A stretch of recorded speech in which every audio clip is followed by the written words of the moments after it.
Convido todos a fecharem os olhos e a pensar na presença de Jesus, se aproximando de cada um de nós, e que nesse momento nós possamos entregar para Ele todas as nossas dores, os nossos medos,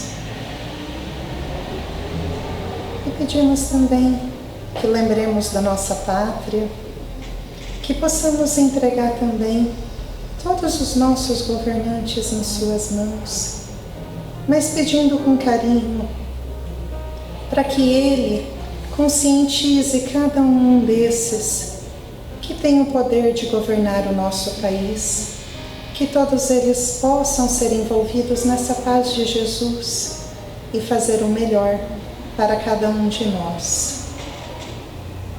Também coloquemos nesse mesmo colo as pessoas que precisam de orações, aqueles que estão enfermos, nossos vizinhos, familiares e amigos, que todos eles também possam sentir essas vibrações que emanam dessa luz. E que nesse momento, ao estarmos aqui, possamos nessa tarde sairmos mais fortalecidos, com esperança, ânimo e fé. Pai nosso que estais no céu, santificado seja o teu nome. Venha a nós o vosso reino, seja feita a tua vontade, assim na terra como no céu. O pão nosso de cada dia dai-nos hoje. Perdoa, Senhor, as nossas dívidas, à medida que nós perdoamos os nossos devedores. E não nos deixe cairmos em tentações. Livra-nos, Senhor, de todo mal, que assim seja.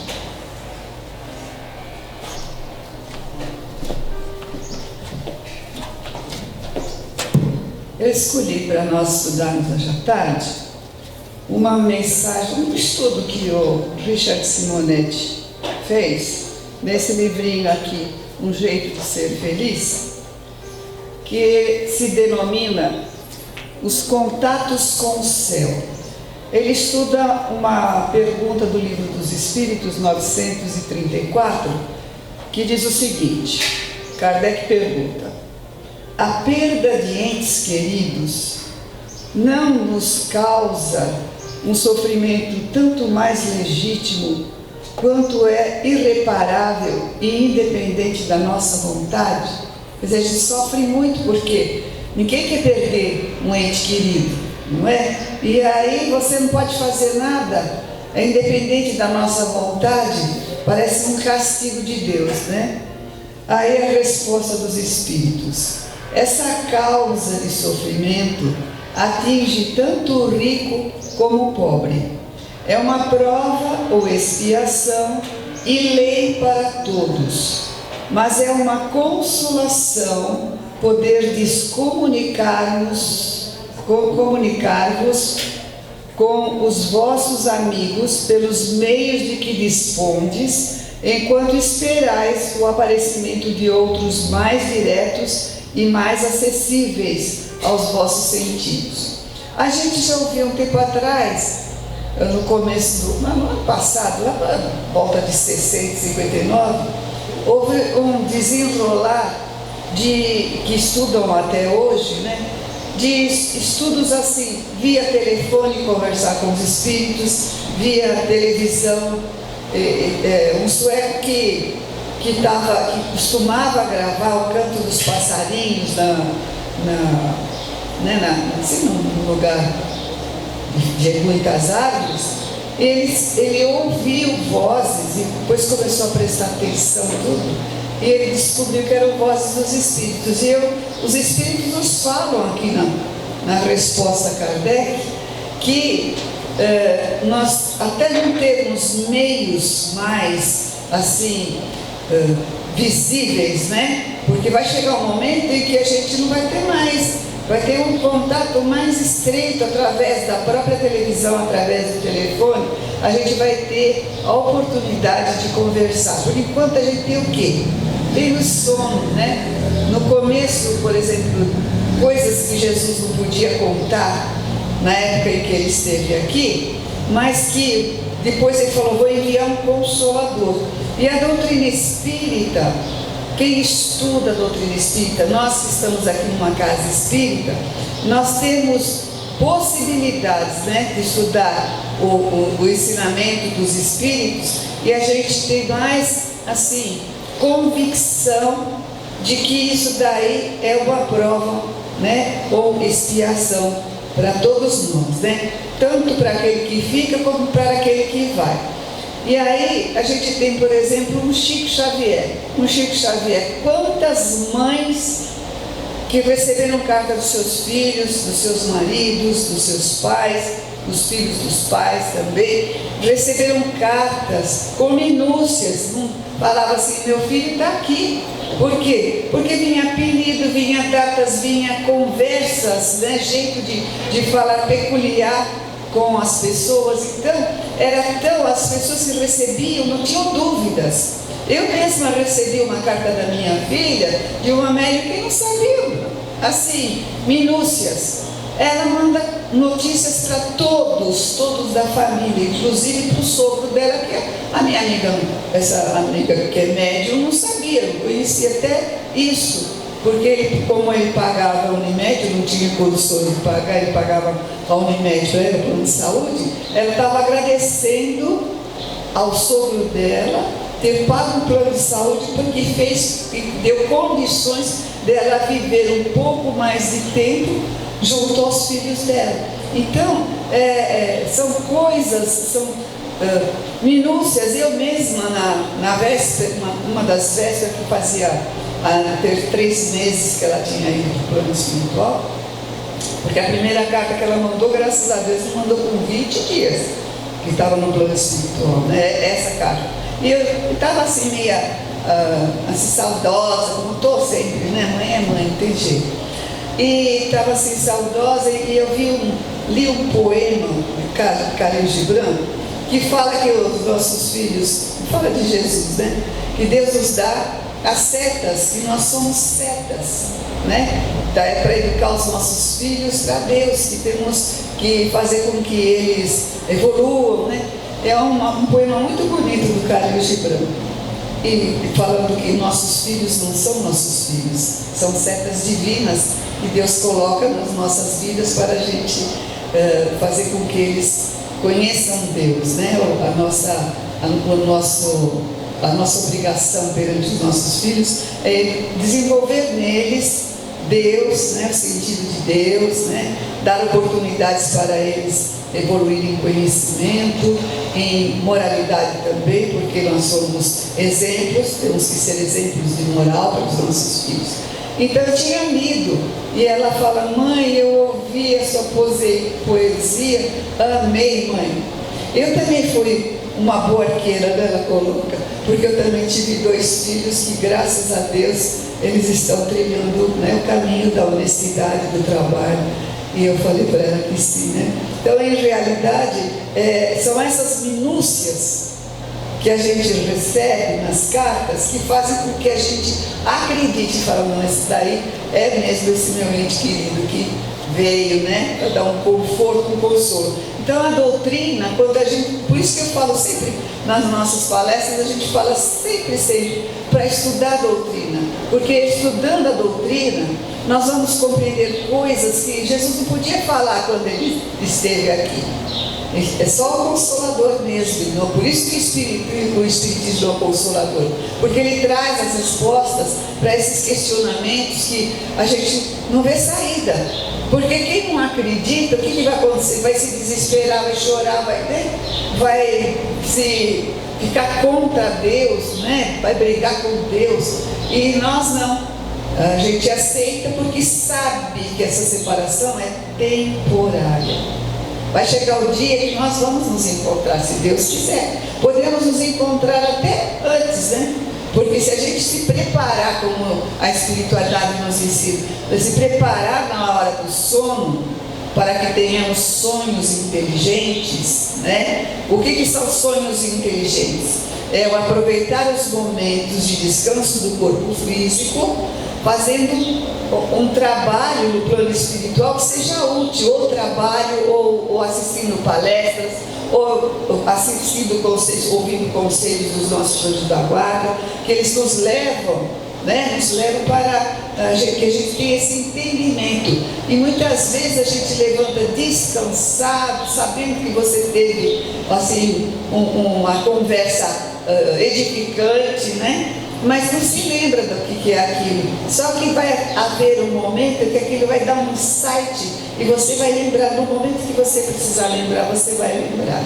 Então, esse contato com o céu, ele é muito importante para a gente ter essa certeza e saber, né? Ele fala assim aqui: dores expiatórias são aquelas impostas pela justiça divina a espíritos recalcitrantes e rebeldes. É aquele que, por exemplo, não tem condições de escolher, de falar, não, eu vou passar isso daí, eu não quero.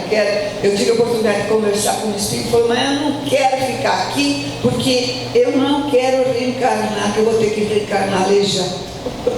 Quer dizer, com sofrimento físico, mas às vezes não precisa ser assim, né? Mas eu não quero. Agora, eu ontem tive uma grata satisfação de conversar com um espírito que eu nunca tinha visto um espírito tão calmo na minha vida.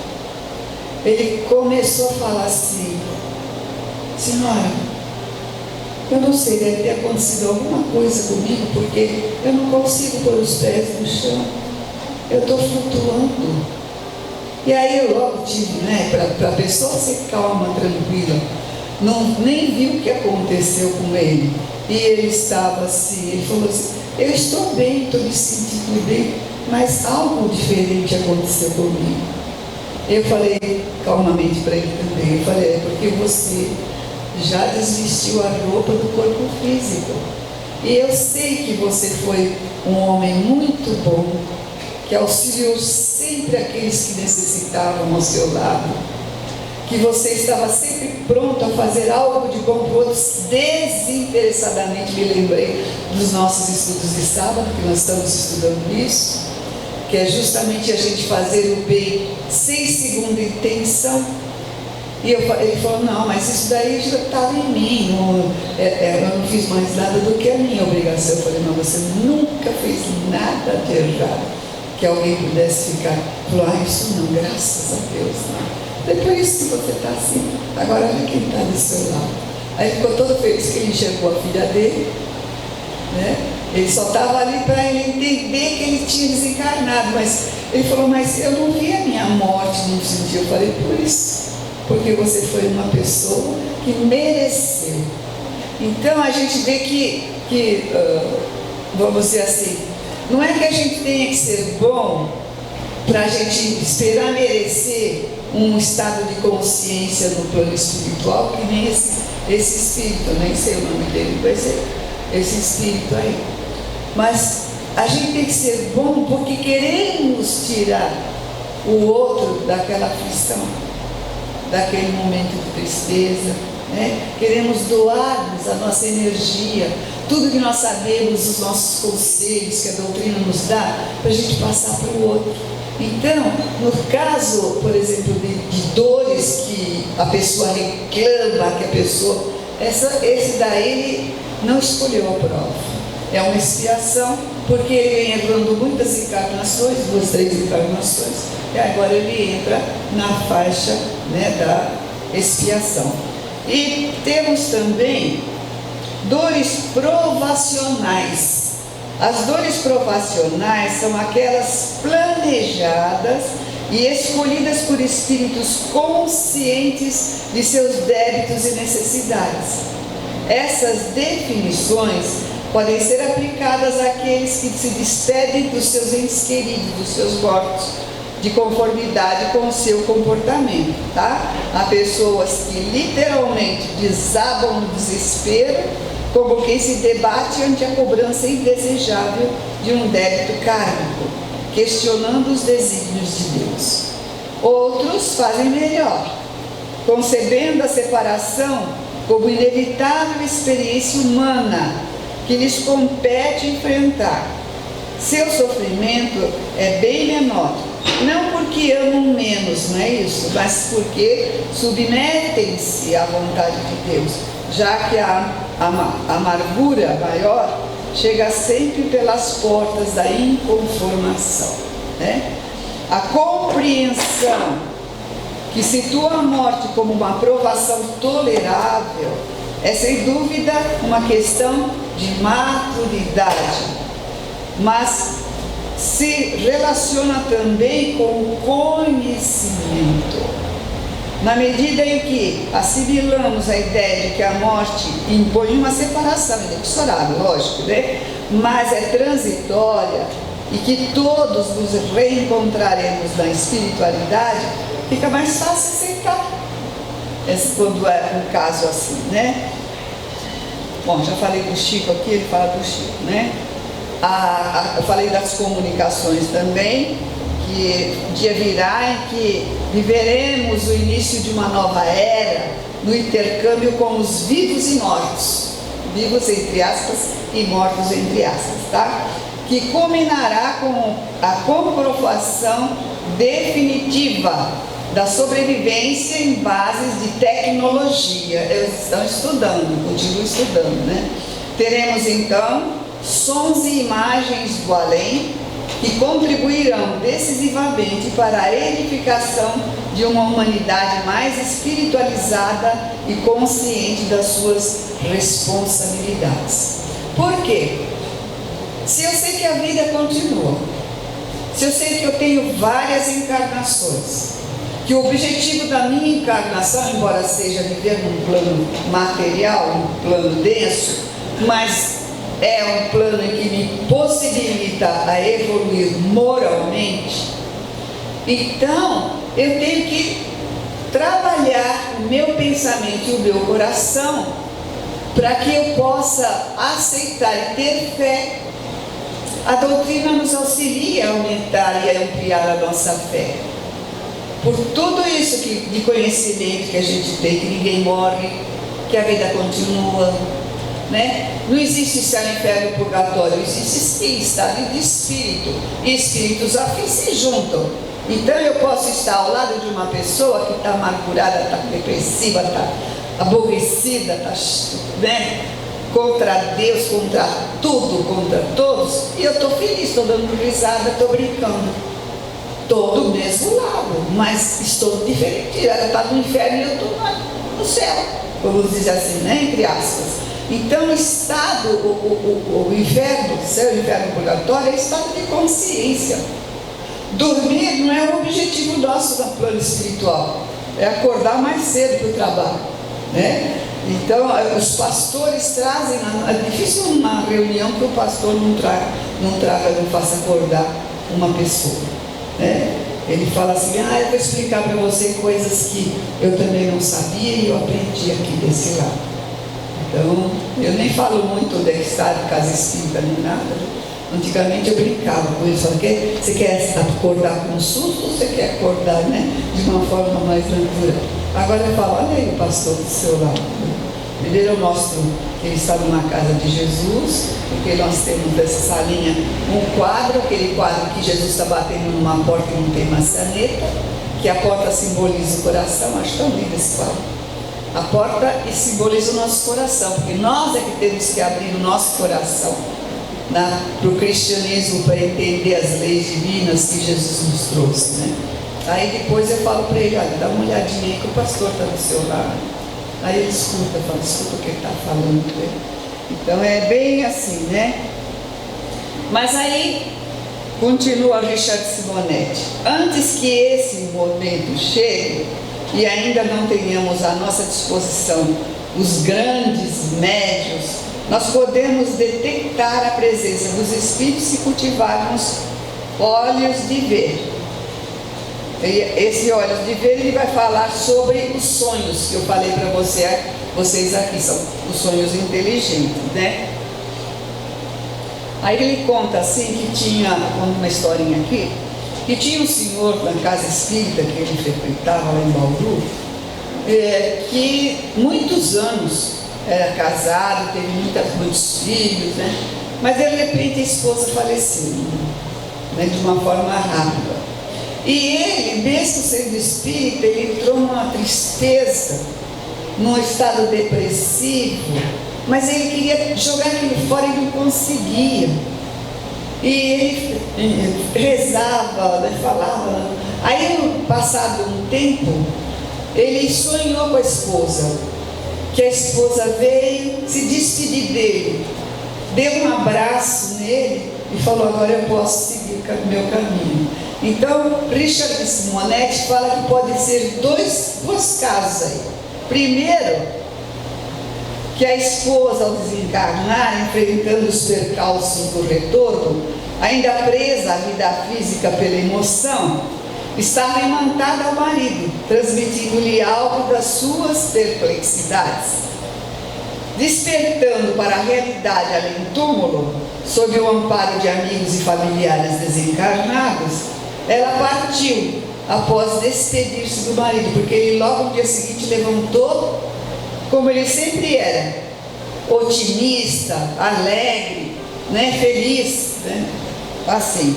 Ou então, compadecida de sua dor, viera conversar com ele para reanimá-lo, algo que ele registrou esmaecidamente em sonho, lembrando-se com nitidez apenas da despedida da esposa.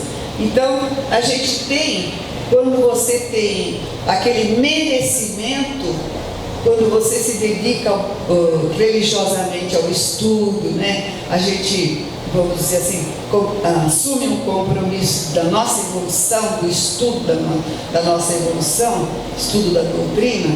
Isso, olha, não é só a doutrina espírita que consegue isso daí não, tá? Qualquer pessoa com caridade, com amor ao próximo, eles podem não ter essa oportunidade que a gente tem, né, de saber que existe, a vida continua, né, que a gente pode encontrar em sonho, mas outras pessoas não têm das outras religiões. Nós temos muito mais subsídios e, a quem muito foi dado, muito mais será pedido. Então isso não quer dizer que só a nossa doutrina é que vai chegar no céu, vai ter. Não, senhor. O que vale a moeda espiritual é o bem que a gente fabrica, que a gente proporciona aos outros, tá? É isso. Pessoas dotadas de maior sensibilidade podem estabelecer contato mais estreito com os espíritos. Vou contar para vocês. Nós temos a nossa amiga Maria Luísa, que muitos de vocês conheceram. Ela agora vai morar nos Estados Unidos com as filhas, porque o filho dela, que estava aqui no Brasil, ele foi acometido de Covid e foi embora em 10 dias, no instantinho. Estava ótimo, tudo, mas ficou doente. Ele cuidou da esposa, da menina que estava com Covid, da esposa, e no fim, quando elas melhoraram, ele pegou Covid, mas foi assim, foi fulminante, porque ele pegou Covid e no dia seguinte já foi entubado, ficou no hospital e desencarnou. Então, as filhas que estavam lá, as netas que ela cuidou para as filhas ficarem lá e se estabelecerem por lá, muitos anos, ela cuidou de todas as netas, das 2 netas que ficaram com ela. E agora essas netas fizeram empenho, né? Já estavam conseguindo o green card para ela, porque elas estão lá e não tinha mais nenhum vínculo aqui no Brasil. Tem a nora e uma netinha, mas que as outras estão querendo já levar essa sobrinha, porque elas gostam muito dela. Tem uma sobrinha de 15 anos e a mãe daqui 2 anos vai se aposentar e também está com vontade de ir para lá, porque também não tem pai, não tem mãe aqui. Eu acho que ela é filha única. Então, ela me mandou, eu achei muito interessante, porque a Maria Luísa sempre foi assim, uma médium ostensiva. Ela vê os espíritos, ela tem assim uma mediunidade bem aflorada. Então ela ainda está na segunda semana, já vai para os Estados Unidos segunda-feira. Ela recebeu a neta dela, foi visitá-la no final de semana e levou para elas verem umas ruínas dos maias. É um lugar assim, que tem uns umas ruínas mais baixas e tem uns bem altos, que ninguém pode ir. Esses aqui de baixo ainda pode andar em volta, alguma coisa, ver os hieroglifos, vamos chamar assim, né? As escritas, as coisas. Mas tem uma bem alta, que é interessante porque ela falou assim: chegou perto de mim um senhor, um espírito, no plano espiritual, e falou para mim assim, porque ela começou a viu, né, uma intensa luz em volta daquela que era mais alta, azulada. Ela falou, mas de vez em quando saía assim flashes de luzes que saía e transmitia assim, né, de todas as cores. Ela falou, mas vocês não estão vendo? Perguntou para a neta dela e para a Suzete, que a Suzete também foi. Aí ela virou e falou assim, eles falaram, não estou vendo nada. Então, nesse momento, ela viu chegar aquele espírito e falar para ela assim, esse ponto aí, quando eles construíram, os maias que viveram aqui, eles eram um ponto de vigilância. E atualmente, esses espíritos que são mais evoluídos, eles estão aqui energizando esse ponto para auxiliar a vibração do planeta nessa fase de transição. Olha que legal a gente ter a possibilidade dessa amiga ter essa mediunidade. É certo que as mediunidades você pode ver tanto as coisas boas quanto as coisas ruins, mas num ponto assim, né, de encontrar alguém que vem até ela e explica o que está acontecendo ali, né? Então eu achei assim fabuloso.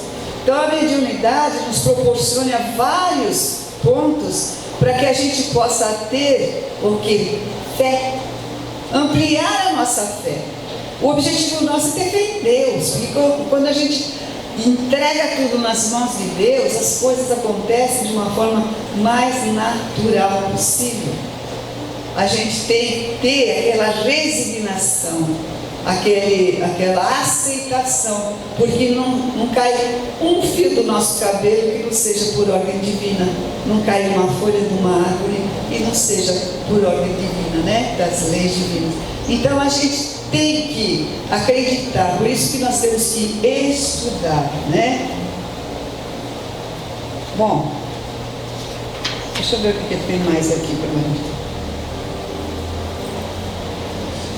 Lembramos a companheira espírita que tinha certa facilidade de registrar encontros noturnos com familiares e benfeitores desencarnados. Era algo que o alegrava muito, principalmente quando convocado para serviços na espiritualidade. Olha quando a gente se prepara, né, assim, psiquicamente, para você também trabalhar no plano espiritual. Entusiasmado com a possibilidade de praticar a caridade, mesmo quando o seu corpo repousava, né? Todavia, olha aqui, começou a envolver-se com atividades materiais, construindo diversas casas para locação. Melhorando sempre a sua condição econômica, decidiu construir um prédio de apartamentos que lhe renderia bons lucros. Desde então, notou que os seus desdobramentos escasseavam. Num deles, um benfeitor espiritual advertiu de que era preciso dedicar-se mais às edificações espirituais. Estava tão preocupado com as construções da terra que quando retornasse ao plano espiritual provavelmente não teria aonde morar. Rico na terra, pobre no céu. Além do mais, seu empolgamento com os interesses materiais estava inibindo as suas possibilidades espirituais. Ao ouvir o seu relato, perguntamos, e daí? Reduziu as construções da terra? Ele estava dando as explicações. E ele resumiu triste: parei com os desdobramentos, nunca mais consegui conversar com os amigos espirituais. Fica impossível o contato com o céu se o nosso coração prende-se aos interesses da terra. Por isso que o capítulo 16 do Evangelho segundo o Espiritismo nos fala em servir a Deus ou a mamão, que ninguém pode servir a dois senhores.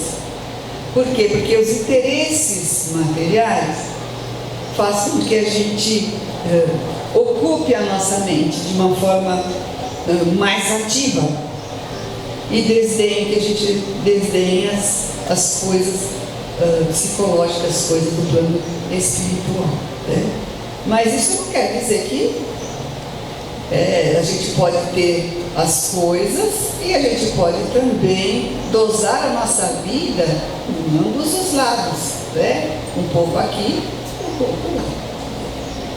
Muita paz a todos. Nós vamos convidar os nossos velhos passistas para a Câmara de Passes e vamos trabalhar agora.